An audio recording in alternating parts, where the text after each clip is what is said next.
அனைவருக்கும் வணக்கம். கத்திரிக்காயை ஊற்றி ஒரு ரெசிபி தான் செய்ய போகிறேங்க. அதான் கத்திரிக்காய் சுட்ட கத்திரிக்காய் மசியல், அந்த மாதிரி ரெசிபி தான்.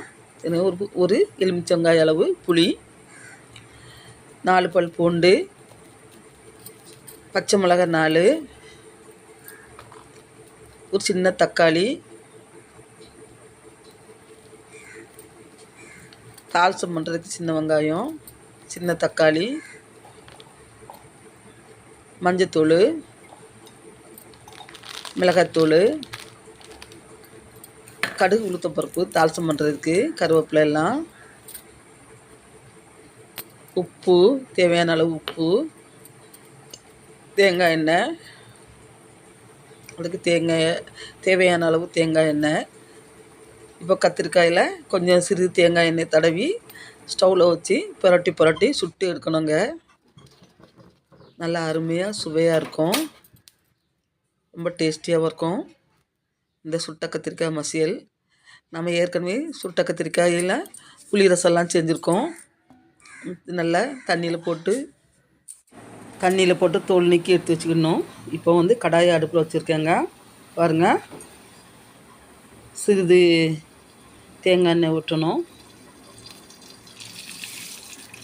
தேவையான அளவு தேங்காய் எண்ணெய் ஊற்றி கடுகு, எண்ணெய் காஞ்சோடனே கடுகு உளுத்தப்பருப்பு போடணும். கடுகு பொரிஞ்சோடனே வெங்காயம் போடணும். வெங்காயம், வத்தல் எல்லாம் போட்டு கருவேப்பிலெல்லாம் போட்டு நல்லா பொன்னிறமாக வரணும்.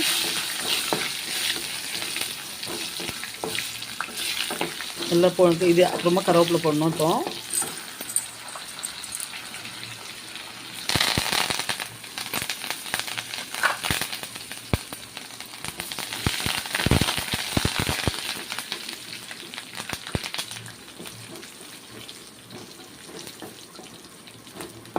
அப்புறம் நல்லா பொடியாக கட் பண்ண, நல்லா பொடிசா தக்காளி, பச்சை மிளகாய், பூண்டு எல்லாம் கட் பண்ண இந்த அரிஞ்சு வச்சுக்கதை போட்டு நல்லா வதக்கணும்.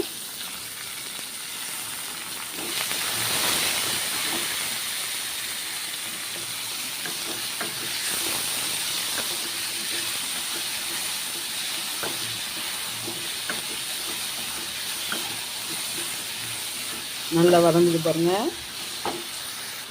இப்போ தேவையான அளவு மஞ்சத்தூள், சிறிது மஞ்சத்தூள், சிறிது மிளகாத்தூள், ஒரு 1/2 டீஸ்பூன் போல் மிளகாத்தூள்,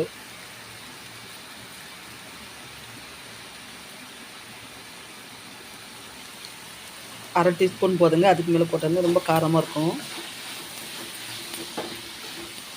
இது 2 பேருக்கு தேவையான அளவுக்கு நமக்கு சாப்பாட்டுக்கு கரெக்டாக இருக்கும். இப்போ புளி கரைச்ச தண்ணியை இப்போ ஊற்றி நல்லா கிளறணும். கிளறி நல்லா வதக்கணும். சிறிது உப்பு போட்டு நல்லா எண்ணெய் பிரிஞ்சு வர்ற அளவுக்கு நல்லா இது பண்ண பிறகு நல்லா மசிச்சு வச்ச சுட்ட கத்திரிக்காய் இது உள்ளே போட்டு நல்லா வதக்கணும். நல்லா கிளறி நல்லா இது பண்ணணும். கூட ஒரு கத்திரிக்காய் போட்டாலும் நல்லா தாங்க இருக்கும். நான் ஒன்று போதும்னு நினச்சி, 2 பேர் தானே, பெரிய கத்திரிக்காய் இருந்து, ஆனால் கூட ஒன்று போட்டுக்கலான்னு அப்புறமா தான் தெரிஞ்சுது. நல்லா அருமையாக எண்ணெய் பிரிஞ்சு நல்லா அருமையாக சுவையாக இருக்குது பாருங்கள். பார்த்தோன்னே சாப்பிடணும் போல் இருக்குது. தோசைக்கும் வச்சு சாப்பிட்லாங்க. இதை தோசை இட்லிக்கும் வச்சு சாப்பிட்லாம். ரொம்ப அருமையாக இருக்கும். சாப்பாட்டுக்கு செம்மையாக இருக்குங்க. நல்லா அருமையாக இருக்கும், சுவையாக டேஸ்ட்டாக இருக்கும். சுவையான எண்ணெய் கத்திரிக்காய், சுவையான சுட்ட கத்திரிக்காய் மசியல் ரெடி. சுட்ட கத்திரிக்காய் மசியல் சாதத்தில் வச்சு பாருங்கள், அருமையாக இருக்குங்க. செம்ம டேஸ்ட்டாக இருக்குது, நல்லா இருக்குங்க. நீங்களும் செஞ்சு சாப்பிட்டு பாருங்கள். அன்பு சொந்தங்களே, அன்பு உறவுகளே, சப்ஸ்கிரைப் பண்ணுங்கள், லைக் பண்ணுங்கள், கமெண்ட் பண்ணுங்கள், ஷேர் பண்ணுங்கள், பெல் ஐக்கான் பட்டன் பண்ணுங்கள். வீடியோவை ஸ்கிப் பண்ணாமல் பாருங்கள். அன்பு சொந்தங்களே, வணக்கம்.